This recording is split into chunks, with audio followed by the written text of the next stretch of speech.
Welcome to the Wise Idea Weekly Podcast with Christopher J. Harris, focusing on life, leadership, family, marriage, and the church. We are providing tools for our inspiration and wisdom for life. Our goal is to inspire everyday people to live wise lives. If you're new to us, we release a brand new podcast weekly on Thursdays. Thank you for tuning in for this week's episode. Here's our host, Christopher J. Harris. Hello, my friends. Welcome again to another episode of the Wise Idea Weekly Podcast with Christopher J. Harris. I am your host, Christopher J. Harris. And you know what, guys? I'm excited. I am excited. We are now right at and above 50 episodes. Man, I can't believe it.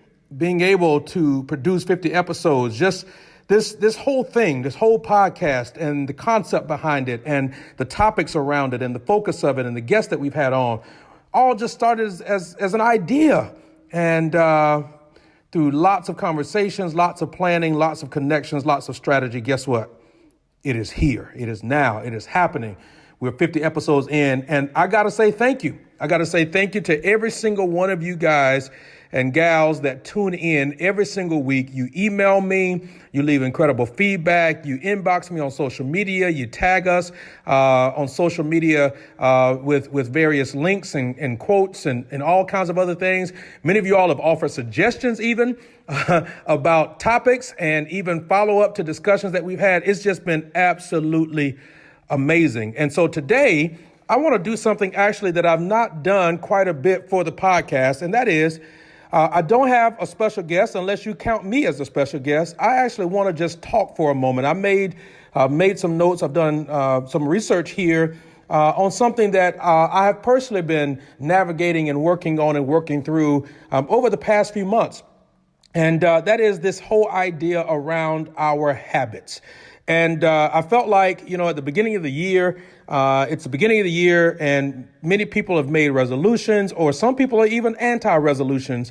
I'm learning and finding out. And it's just the whole refresh, restart, start over is on the beginning of people's minds. It's on the forefront of people's minds, and everybody is thinking about how to improve their life, how to get their health better. What do I need to be doing financially? What do I need to be thinking about in terms of my career? Where am I at with my relationships? How do I need to be thinking? What do I need to be reading? Everybody, not everybody, but lots of people have said, okay, what do I need to be reading for this year, right? And so when you think about all of those ideas, a lot of that centers around the day-to-day habits that we have. And so when you think about that, I wanted to dig into it more. I wanted to dig into it even from my own perspective and have a more insightful look into habits and what they are and how they work and even the science behind them. How habits are measured and how we become who we are based on the habits that we have. And so make no mistake about it, change is hard. Change is hard. It's difficult. It is something that we have to work on and that we have to work through. And you've probably noticed that already. But I believe that when we start this discussion around habits, that we first have to acknowledge that change is possible in our lives. Like true, authentic change is really possible in our lives. And so as I've been doing some research and reading on this, there's a number of books that I've read, a number of podcasts that I've listened to, a number of even TED Talks and YouTube videos that I've watched. And I just want to list a couple of those and a couple of those authors for you to get an idea of some of the background. And for those of you that are bona fide nerds like me, this will help you even as you dig and look a little bit more into some of the research that's out there. So the first one is a book called Atomic Habits by James Clear. Incredible, insightful book. He has an incredible platform and even a website that you can sign up for and get emails from him. I would encourage you to do that. Another book was that I read, Make Your Bed by Admiral, not Admirable. I'm sure he is admirable, but Admiral, I'm saying it twice now. Admiral William H. McRaven. He actually wrote the book on the backdrop of giving an incredible commencement speech and took that speech and expanded it into a book. So it's an incredible book. The Power of Habit is another book by Charles Duhigg. That's an incredible book that I would encourage you to read. A long-standing great book that I would encourage you to get if you've not already read it is The 7 Habits of Highly Effective People. The 7 Habits of Highly Effective People. Another book is called Rewire. And the subtitle, I love this. It's called Change Your Brain to Break Bad Habits, Overcome Addictions, and Conquer Self-Destructive Behavior. That is by a psychotherapist by the name of Dr. Richard O'Connor. Another book, another author that I've started following as of late, Dr. Caroline Leaf. She has a book out called Think, Learn, Succeed, Understanding and Using Your Mind to Thrive at School, the Workplace, and Life. And then the final book that I'd recommend to you is Habit Stacking, 127 Small Changes to Improve Your Health, Your Wealth, and Your Happiness. So those are just a few of the books and a few of the resources that I would recommend in the context of our conversation today. So on the backdrop of this idea of change being hard, change being difficult, and you've got to recognize that, again, change is possible. Many people are resistant to change, right? Many people are resistant to embracing change. And there's a whole science and a whole concept behind that. We may actually deal with that on a series of podcasts here later. But listen to this. I thought this was quite interesting when you think about change. Railroads were first introduced in the United States, and this was back in the early 1800s, 1829, 1828, somewhere along there. President Jackson received a letter, and the letter is actually dated January 31st, 1829. Listen to this. It says, "As you may know, Mr. President, railroad carriages are pulled at the enormous speed of 15 miles per hour by engines, quote unquote engines, which, in addition to endangering life and limb of passengers, roar and snort their way through the countryside, setting fire to crops, scaring the livestock, and frightening women and children. The Almighty certainly never intended that people should travel at such breakneck speed." This was written by Martin Van Buren, who at the time was governor of New York. So you want to talk about the mindset of change. And here we are now. We have jets that fly at sonic speeds. We've got people that are flying into outer space. We've got cars that don't need gas. I mean, just when you think about that, we have to be able to recognize when change is possible. Here's the next thing that I would tell you, and I'm gonna give you some science behind habits here in just a moment. But I want you to also recognize this notion that if our habits are in fact going to change, we have to learn how to focus. And please don't underestimate that, guys. We have to learn how to focus, right? Think about this way.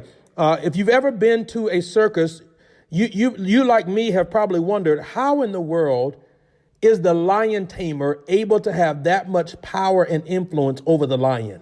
That lion, if he wanted to, could maul and literally rip apart the lion tamer, but it doesn't happen.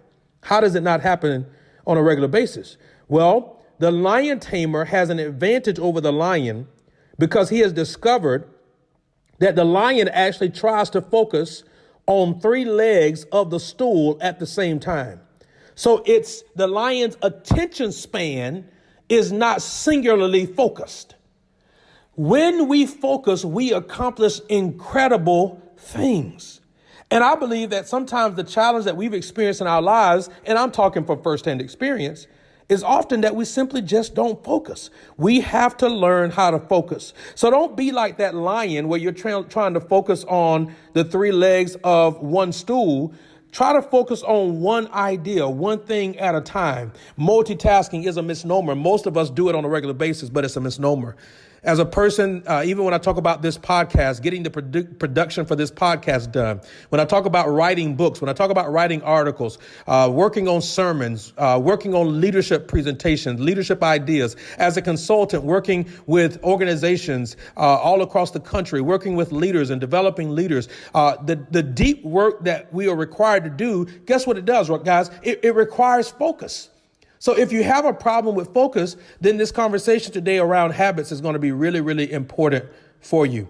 here's the next thing that I want to give you. And these are just some introductory ideas for you to process as we even start to dig into this idea of habits. So we talked about change. We've talked about focus. Now I want you to begin to think of this idea around this concept, around thinking long term and not just short term.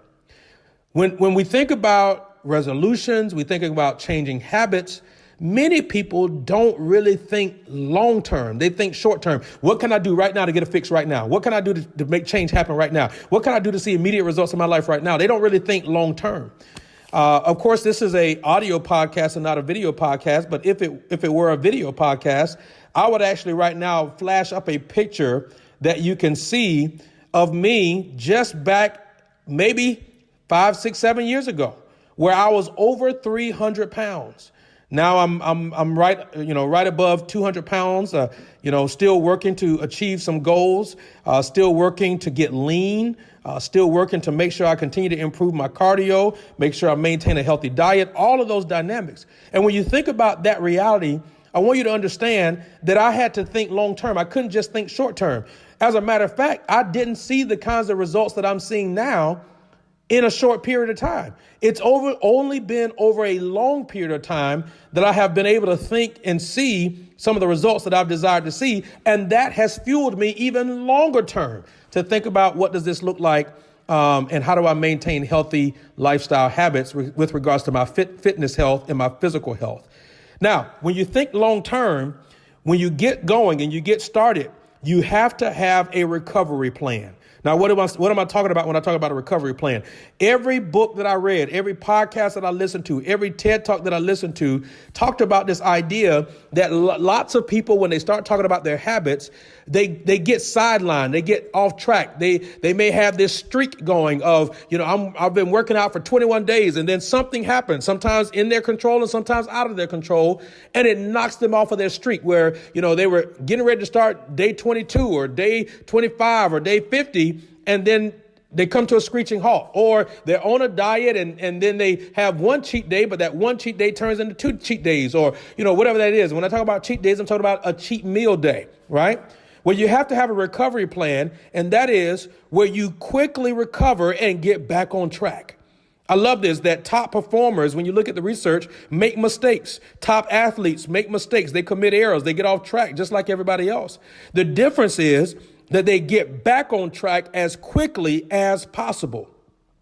Research has shown that missing your habit once, no matter when it occurs, has no measurable impact on your long-term progress. Rather than trying to be perfect, abandon your all or nothing mentality. And I'm going to deal with that a little bit later on as we talk about this conversation around habits. So have a recovery plan. Have a recovery plan. And we're not just going to be talking over the next couple minutes and episodes about habits. We're not just looking at the bad habits, but we're also looking at the good habits. How did my good habits become good habits? What was my motivation? What was my process? Because here's the truth. If I can understand my process in developing my good habits, I can then also understand the process for dealing with my bad habits as well. So we have a couple goals. We want to reverse self-destructive patterns. We want to be intentional. We want to be committed to the process of change, not the product or not just the end result, but the process of change. I have discovered in my own life that actually navigating the process helps me become wiser about the science of habits. And then, of course, finally, we want to understand the science behind habits. I hope just this introduction has given you some level of motivation, some level of insight about where we're going with this discussion and what this looks like. I want to pause just for a moment and invite you to go get a drink of water, get a notepad, because I'm going to give you some stuff here that's going to really, really be insightful for you. And you're going to want to write some of this down. You're going to want to go and listen to some of this again because it's some heavy stuff. It's some very heavy stuff. In the meantime, I also want to remind you that I have a book out called Temporary Assignments. And that book, Temporary Assignments, is about navigating change and transition in your life and positioning yourself for great reinvention. It helps to allow you to walk wisely towards your purpose. So I would invite you, go to Amazon, purchase a physical copy or download the ebook, and then give me some feedback and let me know about your journey through the book. It's been quite insightful to be inspiring other people's lives and to have people email you and contact you from different parts of the country and the world and talk about their journey through the book of Temporary Assignments. So as we dig a little bit deeper into this conversation around habits, let's look at this. One of the other main ideas that you want to acknowledge and get sort of cemented in your paradigm and in your mind is this, that ultimately you are responsible for your own life. Ultimately, you are responsible for your own life. Yes, things can happen that you can't control, that are out of your control, but you can control your response to them. There's some things that people will say or do to you. There's some expectations that people may set of you. There's some promises that people may make. And ultimately, you can't control all of those things. You can control how you respond. You can't control how you respond. All of us have probably heard people say at some time or another, that person makes me so mad, or that person just makes me so angry. Well, here's the deal. Nobody can make you angry. You're the only person who can actually make you angry. You're the only person who can actually make you mad. People can do things that can upset you, but you and I decide how we are going to respond. And it is important when we think about habits that we get off of autopilot. When we talk about this idea, this notion of being intentional, what I'm challenging you with today is to be intentional even about your lifestyle, about your behaviors, about your habits, how you think, all of that. It's amazing because according to researchers at Duke University, habits account, listen to this, y'all, habits account for about 40% of our behaviors on any given day. Habits are the small decisions that you and I make and the actions that you and I perform every single day, right? And it's a behavior pattern that is acquired by frequent repetition. So I've got to look and analyze and evaluate. What am I doing that is on autopilot that I've not intentionally been thinking about or thinking through? Now, let's spend some time talking about bad habits for a moment, because it is this conversation about bad habits that is going to give us context for understanding the good habits. Bad habits interrupt your life and prevent you from accomplishing your goals. They jeopardize your health, and that is both physically and mentally, and they waste your time and your energy. You may have heard me mention earlier about the book Atomic Habits, and the author there is James Clear. He suggests, or seems to suggest, that all bad habits are because of two ideas or two things. This was mind-boggling to me, you all. This was absolutely mind-boggling. He suggests that all bad habits are because of, number one, either stress, or number two, boredom. Stress or boredom. Most of the time, he says bad habits are simply a way of dealing with stress and boredom. Everything from biting your nails to overspending on a shopping spree to drinking every weekend to wasting time on the internet can be a simple response to stress and or boredom. But it doesn't have to be that way. You can teach yourself. Dr. Caroline Leaf says that literally we can rewire our brain based on our thinking processes.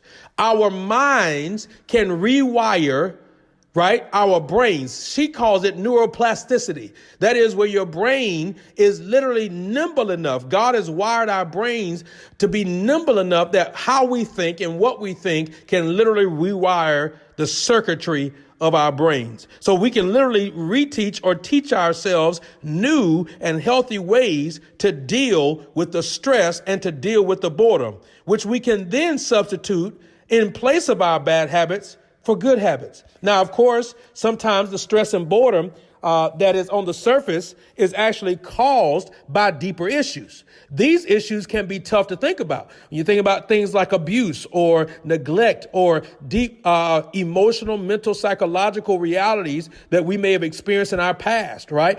Even under this banner, maybe accidents, car accidents that literally we have a mental blockage, or there's a gap in time of us recognizing that. All those kinds of things are realities that we have to deal with. But these are deeper issues, and let's acknowledge that they can be tough to talk about, can be tough to deal with. But here's the reality that all of these authors and all of these social scientists and psychologists and psychotherapists and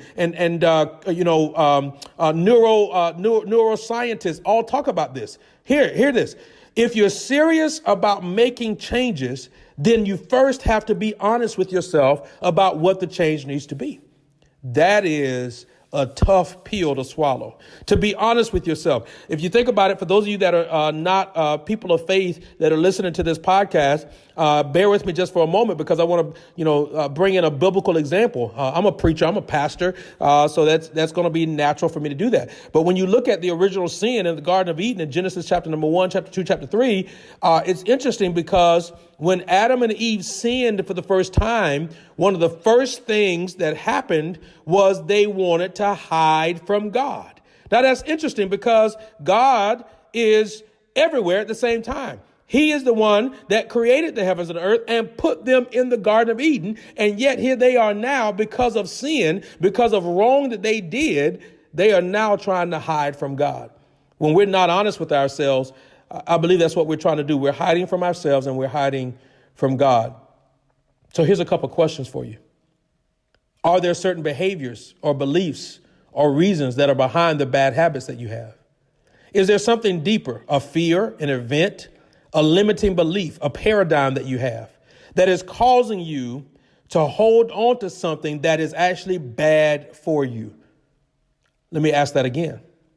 Is there something deeper, a fear, an event, a limiting belief that is actually causing you to hold on to something that is bad for you? Recognizing the causes of your bad habits is crucial to overcoming them.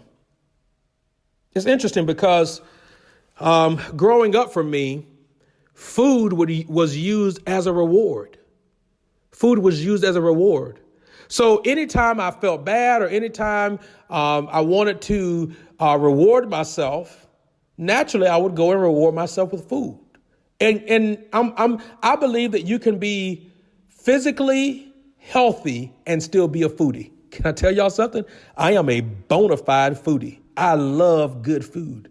But I have learned that I have to be intentional with my diet, that I have to be intentional with my exercise, and it has to become a part of my lifestyle. I can't just go on a fast or do well with my diet for 21 days or 40 days and then fall off on the deep end and eat how I want to eat for the rest of the year. It has to become a part of my lifestyle. So yes, I do have to count calories. Yes, I do have to look at what kinds of meats I'm eating, how many vegetables that I'm eating. I do have to count my sodium, my salt intake. I do have to think about how often I drink water. I do have to think about how often I'm exercising, how much cardio am I doing? What kind of other beverages am I drinking? Am I drinking some sugary beverages? Am I doing too many carbs? Even to discover that fruit is carbs and just renegotiating all of that. So I had to get a physical trainer. I had to get a nutritionist. I had to talk to my doctor, my internal medicine or my general physician. I had to think through all of those processes and work through that and become more knowledgeable. So I had to start reading the labels. I had to start tracking how many calories I'm eating. I downloaded an app and worked on that. I had to download an app to help me think through how much water am I drinking? Where am I going with this, guys? There was something deeper that was impacting how I ate. There was something deeper that dealt with what was going on in the back of my mind. And I had to deal with that. And so I can still reward myself with food, but I got to be intentional about it. I got to have a plan and a strategy around it. Make no mistake about it. I have learned, and the research seems to suggest to us that your life, my life today, right where you are right now today, is the sum total of your habits. Your life today is the sum total of all of your habits. So when you think about that, our brains are wired in two ways. On one hand, our brain is wired to be very thoughtful and conscious and deliberate. On the other hand, there are some automatic patterns, right, that make the most of our decisions. Watch this, without us even thinking about it, without any attention to it at all.